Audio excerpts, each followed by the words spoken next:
Sun Life தொலைக்காட்சி நேயர்கள் அனைவருக்கும் இனிய காலை வணக்கங்கள். எல்லோரும் நன்றாக இருப்பீர்கள்.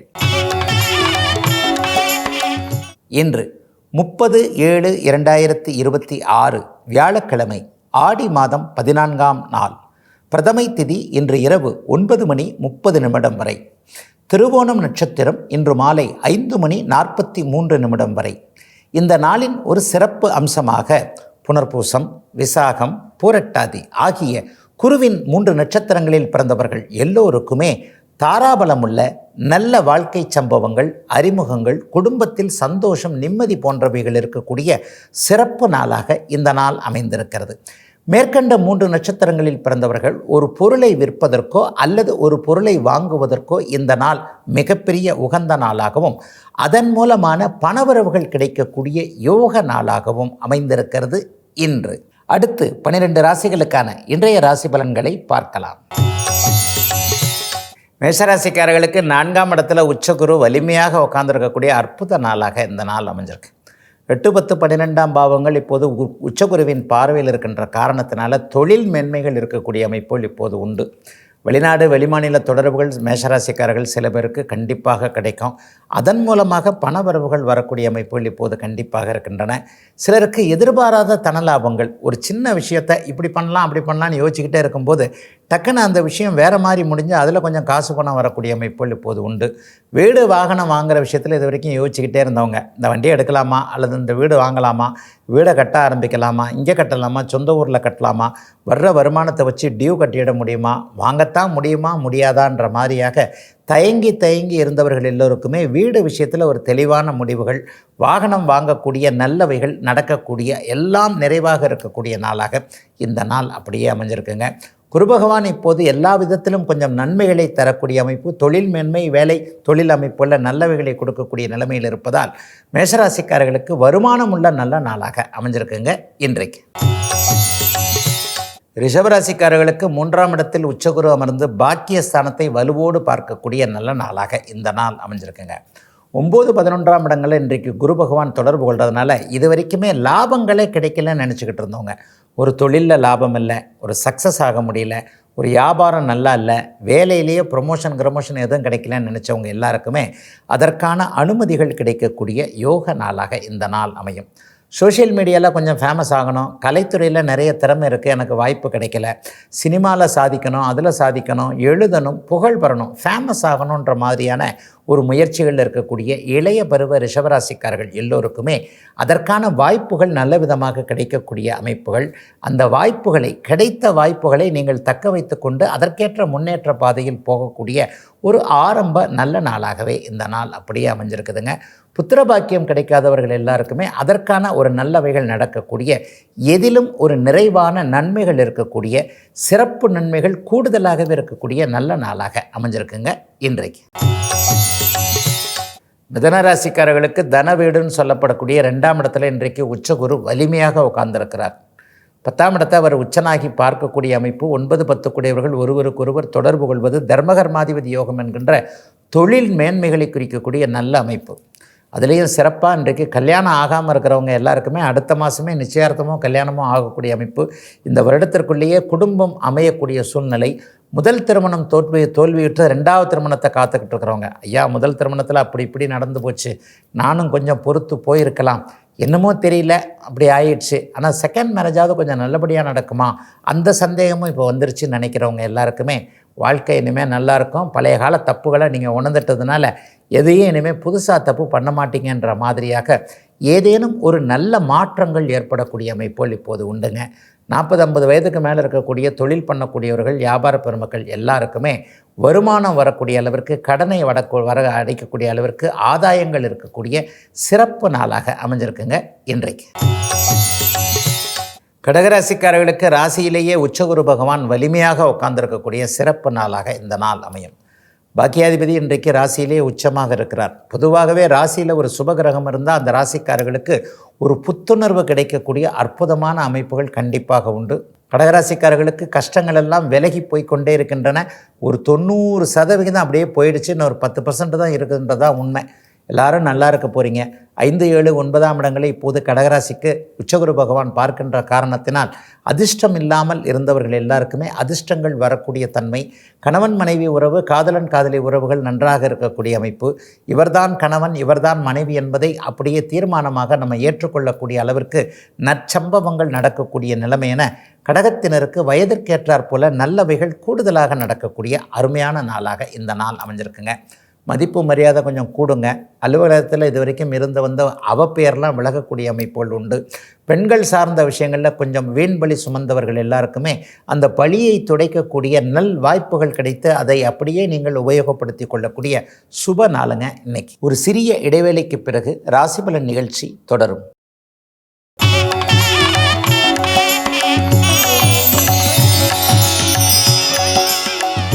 ராசிபலன் நிகழ்ச்சி தொடர்கிறது. சிம்மராசிக்காரர்களுக்கு இன்றைக்கு ராசிநாதனும் குருவும் 12ஆம் இடத்தில் மறைந்திருக்கக்கூடிய நாளாக இந்த நாள் அமையும். செலவுகளைத்தான் எப்படி சமாளிக்கிறதுன்னு தெரியாமல் அப்படியே யோசிச்சுக்கிட்டு இருப்பீங்க. காலையில் எந்திரிச்சதுலேருந்து இதுக்கு பணம் கட்டணும், அதுக்கு பணம் கட்டணும், இது இப்படி போகணும், அதை இப்படி போகணும், பேங்க்கில் இவ்வளோ இருக்கணும், ஆனால் இல்லையே நம்ம என்ன பண்ணுறது, யார்கிட்ட போகிறது, எங்கே போகிறது, எப்படி புரட்டுறது, அங்கே கேட்கலாமா இங்கே கேட்கலாமா, இதுதான் இப்போது சிம்மராசிக்காரர்களுக்கு இருக்கக்கூடிய தொழில் முனைவோர்கள் வியாபார பெருமக்கள் எல்லாருக்குமே இருக்கக்கூடிய பெரிய தலைவலி. செலவு செலவு செலவுன்னு இருக்கும். எங்கேயா வருமானத்தையே காணன்ற மாதிரியாக ஒரு 5-6 மாதங்களாக, குறிப்பாக ஒரு வருஷமாகவே மக நட்சத்திரமாக இருக்கட்டும் பூர நட்சத்திரமாக இருக்கட்டும் தலையை பிச்சுக்கிட்டு தான் இருக்கிறீங்கன்றது தான் உண்மை. இது அவரவருடைய வயதிற்கேற்றாற் போல வேணால் கொஞ்சம் கொஞ்சம் பிறந்த ஜாதக அமைப்புப்படி கொஞ்சம் மாறும். ஏன்னா இப்போ உங்களுக்கு அட்டமத்து சனி நடந்துக்கிட்டு இருக்குது.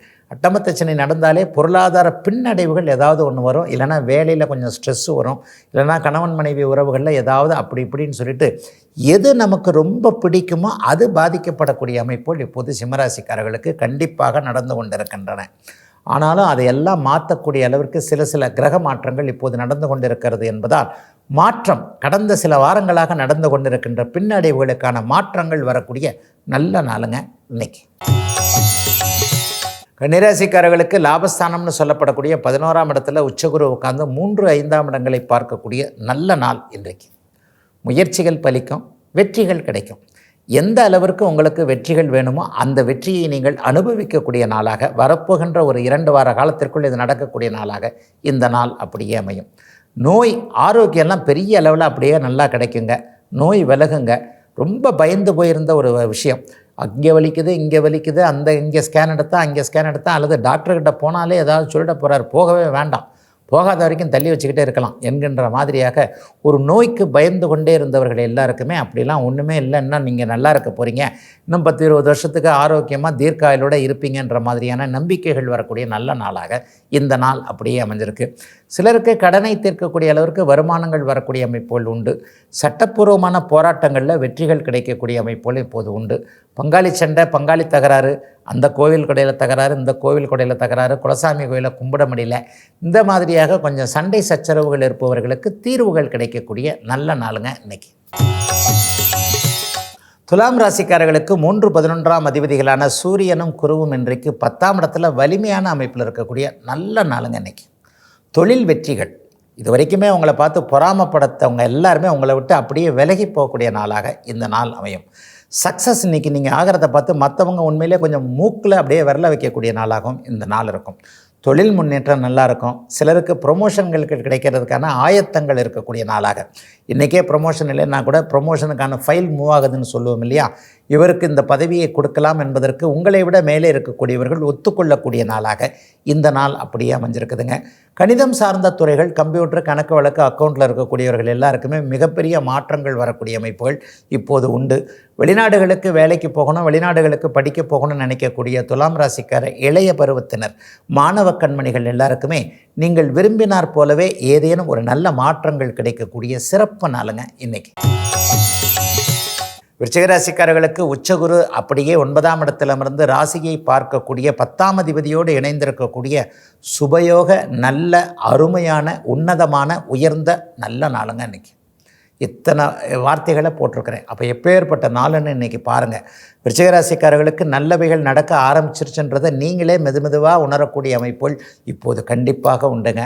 படிப்படியாக கொஞ்சம் முன்னேற்றம் வருங்க, கௌரவம் கிடைக்குங்க, பணம் கிடைக்கணும் இல்லையா? பணம் கிடச்சி தொழிலோ ஏதோ நல்லா இருந்தால் தான் உங்களுக்கு நமக்கு ஒரு மதிப்பு மரியாதை வரும். அந்த மதிப்பு மரியாதைகள் உயரக்கூடிய அமைப்புகள், மனதிற்கு என்ன பிடிக்குமோ அது நடக்கக்கூடிய சூழல்கள், என்ன தேவையோ அது கிடைக்கக்கூடிய அமைப்புகள் இன்றிலிருந்தே அப்படியே விருச்சிக ராசிக்காரர்களுக்கு ஆரம்பிக்குதுங்க. தொழில் நல்லாயிருக்கும், சொந்த ஊர் சார்ந்த விஷயங்கள் நல்லாயிருக்கும், வெளிநாட்டிலேருந்து இங்கே வந்துடணும்னு நினைக்கிறவங்களுக்கு அதற்கான அனுமதிகள் கிடைக்கக்கூடிய அமைப்புகள் உண்டு.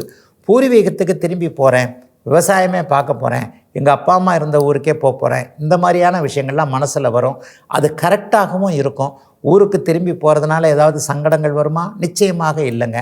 அப்படியே விருச்சிக ராசிக்காரர்களுக்கு இனிமேல் என்ன தேவையோ அது மட்டுமே நடக்கக்கூடிய, அது நன்றாகவே நடக்கக்கூடிய யோக நாளுங்க இன்னைக்கு.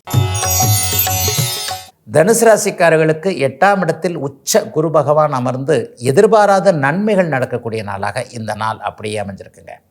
பெரிய அளவில் இன்றைக்கு முன்னேற்றங்கள் இருக்கக்கூடிய தன்மைகள் தனுசு ராசிக்காரர்களுக்கு கண்டிப்பாக உண்டு.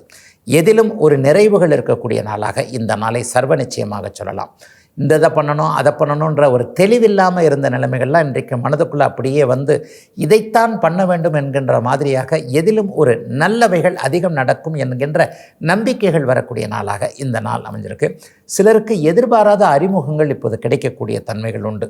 வாழ்க்கையில் முன்னே இவர் கொஞ்ச நாள் கூட இருந்தார், அங்கே வேலை செய்யும்போது இருந்தார், இங்கே படிக்கும்போது இருந்தார், இந்த இடத்துல இருக்கும்போது இருந்தார், இடையில கொஞ்சம் டச்சு விட்டு போச்சு, திடீர்னு மறுபடியும் அப்படியே வாழ்க்கையில் அறிமுகம் ஆகிறார் என்ற மாதிரியாக என்றோ தொடர்புகள் விட்டு போன ஒருவருடைய கான்டாக்ட் மறுபடியும் கிடைத்து அதன் மூலமாக நன்மைகள் நடக்கக்கூடிய ஒரு சுப நாளாக இந்த நாள் அமைஞ்சிருக்குங்க. சிலருக்கு பங்குச்சந்தை, யோக வணிகம், சோஷியல் மீடியாவில் சில விஷயங்கள் உங்களுடைய மனதிற்கேற்றாற் போல உயர்வாக நடக்கக்கூடிய நாளாகவும் அமைஞ்சிருக்குங்க. இன்றைக்கு ஒரு சிறிய இடைவேளைக்கு பிறகு ராசிபலன் நிகழ்ச்சி தொடரும்.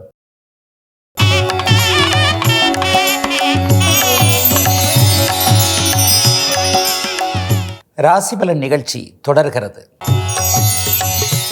மகர ராசிக்காரர்களுக்கு 7ஆம் இடத்தில் உச்சகுரு அமர்ந்து ராசியை பார்க்கக்கூடிய, ராசிநாதனை பார்க்கக்கூடிய சிறப்பான உன்னத நாளாக இந்த நாள் கண்டிப்பாக அமையும்.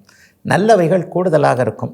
கூட்டு சம்பந்தப்பட்ட, பங்காளிகள் சம்பந்தப்பட்ட, அண்ணன் தம்பி உறவுகள் சம்பந்தப்பட்ட இது எல்லாமே நல்லபடியாக இனிமேல் நடக்க போகுது. யார் கை கொடுக்க மாட்டாங்கன்னு நினச்சிக்கிட்டு இருந்தீங்களோ அவங்க உங்களுக்கு கை கொடுக்கக்கூடிய சூழல் இன்று முதல் மகர ராசிக்காரர்களுக்கு நல்லபடியாக ஆரம்பிக்கிறது. மனைவியை பற்றி கணவன் கவலைப்பட்டது, கணவனை பற்றி மனைவி கவலைப்பட்டது நிற்கக்கூடிய அமைப்புகள் உண்டு. இளைய பருவத்தினருக்கு அடுத்த மாதத்தில் அட்லீஸ்ட் நிச்சயார்த்தமாக ஆயிடுறது, சிலருக்கு அடுத்த மாதத்தில் கல்யாணமே ஆகிடக்கூடிய வாய்ப்புகள்லாம் இப்போது மகர ராசிக்காரர்களுக்கு ஏற்பட்டிருக்கின்றன. ஒரு 5 அல்லது 6 வருஷமாகவே ஏழரைச்சனி முழுக்க அப்படியே கஷ்டப்பட்டுக்கிட்டே இருந்தனே அப்படின்னு சொல்கிறவங்களுக்கு எவ்வளவு கஷ்டப்பட்டீங்களோ அதை விட 10 மடங்கு நீங்கள் நன்றாக இருப்பதற்கான சில பல சந்தர்ப்பங்கள், சில பல அறிமுகங்கள், மனசில் ஒரு உற்சாகமான புத்துணர்ச்சிகள்லாம் வரக்கூடிய, தொழில் நல்லா இருக்கக்கூடிய, வேலை தொழில் அமைப்புகள், வியாபார அமைப்புகள், குடும்பத்தில் நிம்மதியாக இருக்கக்கூடிய, எல்லாம் நிறைவாக நல்லபடியாக நடக்க ஆரம்பிக்கின்ற அருமையான நாளுங்க இன்னைக்கு. கும்பராசிக்காரர்களுக்கு 6ஆம் இடத்தில் உச்சகுரு அமர்ந்து 12ஆம் இடத்தை பார்க்கிறார். தூர இடங்களில் நன்மைகள் நடக்கக்கூடிய அமைப்புகள் இப்போது உண்டு. குறிப்பாக சூரியனும் குருவும் இன்றைக்கி 6ஆம் இடத்துலேருந்து 12ஆம் இடத்தோடு தொடர்பு கொள்கிறதுனால கிழக்கு திசையில் இருக்கக்கூடியவர்களுக்கு, Singapore, Malaysia, Australia, Japan, China இந்த மாதிரியான நாடுகளில் இருக்கக்கூடியவர்களுக்கு நல்ல பலன்கள் நடக்கக்கூடிய அமைப்புகள் இப்போது உண்டு. ஏற்கனவே அங்கே தான் இருக்கிறேன், வீடு வாங்கலான்னு நினைக்கிறேன், வாங்க முடியும். தொழில் நல்லா இருக்கும், வேலை மாற்றம் இருந்தாலும் அந்த மாற்றம் நல்லாவே இருக்கும். இங்கிருந்து இந்த மாதிரியான கிழக்கு தேசங்களுக்கு போக வேண்டும் என்கின்ற எண்ணத்தில் இருக்கக்கூடியவர்களுக்கு அதற்கான பாஸ்போர்ட், விசா போன்ற அனுமதிகள் அல்லது அந்த யூனிவர்சிட்டி அனுமதி, அந்த காலேஜில் அனுமதி, இந்த காலேஜில் அனுமதின்னு சொல்லிட்டு இளைய பருவத்தினருக்கு கிழக்கு தேச பயணங்கள் ஏற்படுவதற்கான சில அனுமதிகள் கிடைக்கக்கூடிய நாளாக இந்த நாள் அப்படியே அமைஞ்சிருக்குங்க. 40 வயதுக்கு மேற்பட்டவர்களுக்கு கொஞ்சம் கடன் வந்தாலும் கூட அதற்கேற்ற வருமானங்களும் இருக்கக்கூடிய, எதிலும் ஒரு தன்னம்பிக்கை, நிறைவு, எதையும் சமாளிக்க முடியும் என்கின்ற ஒரு அமைப்புகள் ஏற்படக்கூடிய சுப நாளுங்க இன்னைக்கு. மீனராசிக்காரர்களுக்கு 5ஆம் இடத்துல உச்சனாகி ராசிநாதன் வலுவாக இருந்து ராசியை பார்க்கக்கூடிய நாளாக இந்த நாள் இருக்கும். ஜென்மச்சனி இளைஞர்களுக்கு இருந்தாலும் கூட அது சில பல நன்மைகளையும் இப்போது மீனராசிக்காரர்களுக்கு செஞ்சுக்கிட்டு இருக்கின்றது தான் உண்மை. எல்லா நேரங்கள்லேயும் ஜென்மச்சனி கடுமையான கெடுபலன்களை கொடுக்கும்னு சொல்ல முடியாது. இப்போது உங்களுடைய ராசிநாதன் வலுவாகி சனியை பார்க்கின்ற காரணத்தினால் சனி தன்னுடைய வாளை சுருட்டி கொண்டிருக்கிறார் என்பது தான் உண்மை. ஆக மீனராசிக்காரர்களுக்கு நல்லது நடக்கக்கூடிய நாளாக இந்த நாள் அமையும். 40-50 வயது மேற்பட்டவர்களுக்கு மிகப்பெரிய உன்னதமான ஒரு கௌரவம் இருக்கக்கூடிய அமைப்புகள் இப்போது உண்டு. சிலருக்கு குழந்தை பாக்கியம் கிடைக்கக்கூடிய நாளாக இந்த நாள் அமையும். மருத்துவம் பலிக்கக்கூடிய நாளாக எந்த டாக்டர்கிட்ட போகலாம், எந்த மருத்துவ முறை நமக்கு ஏற்றது என்பதற்கான மருத்துவம் பலிக்கக்கூடிய நல்ல அமைப்புகள், புத்திர பாக்கியத்திற்கான ஆரம்பங்கள்லாம் இருக்கக்கூடிய சிறப்பு நாளாக இந்த நாள் அமைஞ்சிருக்கு. இளைஞர்களுக்கு இதுவரை நமக்கு இல்லையே நினச்சிக்கிட்டு இருந்த அதிர்ஷ்ட விஷயங்கள் இப்போது நடக்கும். அடப்பாரியா நமக்கு கூட நல்லது நடக்குதுன்ற மாதிரியாக ஒரு இன்ப அதிர்ச்சியாக நீண்ட நாள் எதிர்பார்த்திருந்த ஒன்று கிடைக்கக்கூடிய ஒரு அருமையான நல்ல நாளாக அமைஞ்சிருக்குங்க. மீனராசிக்காரர்கள் எல்லோருக்குமே வயதிற்கு ஏற்றாற்போல இன்றைக்கு. இதுவரை 12 ராசிகளுக்கான இன்றைய ராசி பலன்களை பார்த்தோம். அடுத்து ஜோதிட சந்தேகத்திற்கான விளக்கத்தை பார்க்கலாம். ஐயா, இன்றைக்கு ஒரு பெரிய சந்தேகம் நம்முடைய நேயர் ஒருவருக்கு வந்திருக்குதுங்க. என்ன அப்படின்னு பார்த்தோம்னா, ராசியில் சந்திரன் உச்சமாக இருந்தாலும் கூட நவாம்சத்தில் பலம் இழந்திருந்தால் அவர் சரியான நல்ல பலன்களை தரமாட்டா அப்படின்னு சொல்கிறாருங்களே, இது உண்மைங்களான்னு ஒருத்தர் கேள்வி எழுப்பியிருக்கிறார். உண்மையிலேயே ராசி கட்டம் என்பது நிஜமான கட்டம், நவாம்ச கட்டம் என்பது அந்த நிஜத்தினுடைய நிழல். நிஜத்தை தான் நம்ம பார்ப்போமே தவிர நிழலை நம்ம கண்டிப்பாக பார்க்க மாட்டோம். சந்திரனுடைய இயக்கம் என்பது இந்த பௌர்ணமியாக இருக்கட்டும் அல்லது அமாவாசையாக இருக்கட்டும், சந்திரனுடைய வளர்பிறை தேய்பிறை அத்தனை அமைப்புகளையும் நம்ம கணக்கிட வேண்டியது ராசி கட்டத்தில் தானே தவிர நவாம்ச கட்டத்தில் இல்லை. நவாம்சத்தில் உண்மையிலேயே இந்த உச்சம், ஆட்சி, நீச்சம், கிரக பார்வைகள் எதுவுமே இல்லை என்பது தாங்க உண்மை. ஏன்னா ராசி கட்டத்தை 9 கூறுகளாக்கி ஒரு ஜூம் பண்ணப்பட்ட ஒரு அமைப்பாகத்தான் நவாம்ச கட்டம் செயல்படுகிறது. ராசி கட்டத்தில் பார்வைகள் இல்லாத ஒரு கிரகம் நவாம்ச கட்டத்தில் இன்னொரு கிரகத்தை பார்க்கிறதுன்னு எடுத்திங்கன்னா, இந்த நவாம்ச கட்டத்தையே 60ஆக பிரிச்சுக்கு அப்படியே போய்கிட்டே இருக்கலாம். அப்போ எல்லா கட்டத்தையும் எல்லா கிரகங்களும் பார்க்கின்றன என்கின்ற ஒரு மாதிரியான நிலைமைகள் கண்டிப்பாக வந்துவிடும். ஆகவே ஸ்தானபலம் என்கின்ற ஒன்றோ அல்லது ஏன்னா நவாம்சம் சுப பாப வர்க்கத்தை மட்டுமே பார்க்கக்கூடிய ஒன்றாக அமைந்தது தான். சுபர் வீடுகளில் இருக்கா, பாபர் வீடுகளில் கிரகங்கள் இருக்கா என்பதைத்தான் நீங்கள் பார்க்கணுமே தவிர நவாம்சத்தில் உச்சம், ஆட்சி, நீச்சம் மற்றும் கிரகத்தினுடைய பார்வைகள் போன்றவைகள் நிச்சயமாக கிடையாதுங்க. இப்போ நீங்கள் கேட்டது, சந்திரன் ராசியில் உச்சமாக இருந்தாலும் அங்கே பலவீனம் இருந்தால் அப்படியே ஒன்றும் செய்ய மாட்டார். நீங்கள் சந்திரன் ராசியில் உச்சமாக இருக்கிறத கூட நான் அவருடைய வளர்பிறை தேய்பிறை அமைப்புகளை தான் நீங்கள் எடுத்துக்கணும். சந்திரன் ராசியில் உச்சமாக இருக்கிறார், திருக்கார்த்திகையாக இருக்கிறதுன்னு வச்சுக்கோங்க. இந்த திருக்கார்த்திகை அன்னைக்கு அவர் உச்சமாக இருக்கும் பொழுது எப்படின்னா மிகப்பெரிய உன்னதமான ஒரு பௌர்ணமியாக இருப்பார். அவர் அம்சத்தில் எந்த நிலையில் இருந்தாலும் கூட ராசியில் இருக்கின்ற பலன்கள் தான் அங்கே செல்லுபடியாகுமே தவிர நவாம்சத்தில் இருக்கிற பலன்கள் செல்லுபடியாகாதுங்க. அதே நேரத்தில் வைகாசி அன்றைக்கு உச்சமாக இருக்கிறான்னு வைத்துக்குவோம், அவர் அங்கே அமாவாசை அமைப்பில் இருப்பார். ஏற்கனவே அவர் அங்கே பலம் இழந்திருந்தாலும் ஸ்தான பலம் என்கின்ற ஒரு உச்சத்தை அடைந்திருக்கக்கூடிய தன்மைகள் இருப்பார். ஆக அவர் அப்படியே நவாம்சத்தில் எந்த விதமான கீழ்நிலையை அடைந்திருந்தாலும் கூட பெரிதாக தொல்லைகளை அவர் கண்டிப்பாக தரப்போவதில்லை. சந்திரனை மட்டும் ஒவ்வொரு கிரகத்திற்கும் ஒவ்வொரு விதமான விளக்கங்கள் கண்டிப்பாக இருக்கின்றன. ஏன்னா ஒளிக்கிரகங்கள் சூரியனும் சந்திரனும், இந்த ஒளிக்கிரகங்கள் சூரியனும் சந்திரனும் பஞ்சபூத கிரகங்கள்னு சொல்லப்படக்கூடிய சுக்கிரன், புதன், செவ்வாய், சனி, குரு ஆகிய 5 கிரகங்கள், நிழல் கிரகங்கள்னு சொல்லப்படக்கூடிய ராகு, கேதுக்கள். இந்த 9 கிரகங்களை 3 விதமாக ஜோதிடம் பிரித்து வைத்திருக்கிறது. இதில் சூரியனுக்கும் சந்திரனுக்கும் தனிப்பட்ட விதிகள் கண்டிப்பாக உண்டு. ராசியில் சந்திரன் யாரோடு சேர்ந்திருக்கிறார், பௌர்ணமியாக இருந்தாலும் கூட ஏதாவது கிரகண தோஷத்தில் ராகு கேதுக்களோடு சேர்ந்திருக்கிறாரா, ஒரே நேரத்தில் செவ்வாய் சனி இருவரும் பார்க்கப்பட்டிருக்கின்ற சந்திரன் கொஞ்சம் வலுவிழப்பார்.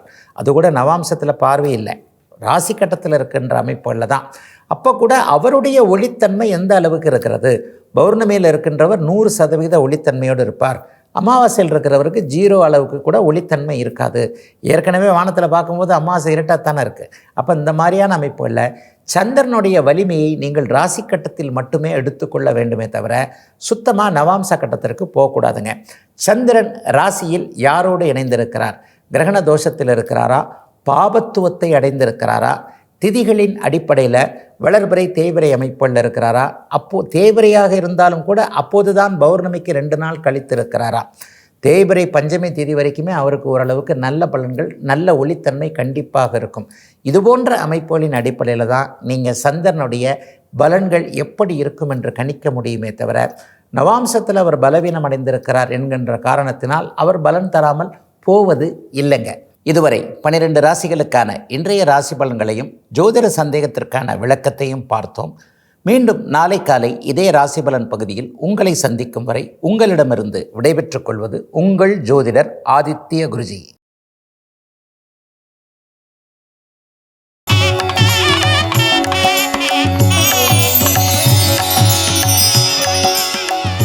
சன்லைஃப் தொலைக்காட்சி நேயர்கள் அனைவருக்கும் இனிய காலை வணக்கங்கள். எல்லோரும் நன்றாக இருப்பீர்கள். இன்னும் பல வீடியோக்களை காண சன்லைஃப் சேனலை சப்ஸ்கிரைப் பண்ணுங்க.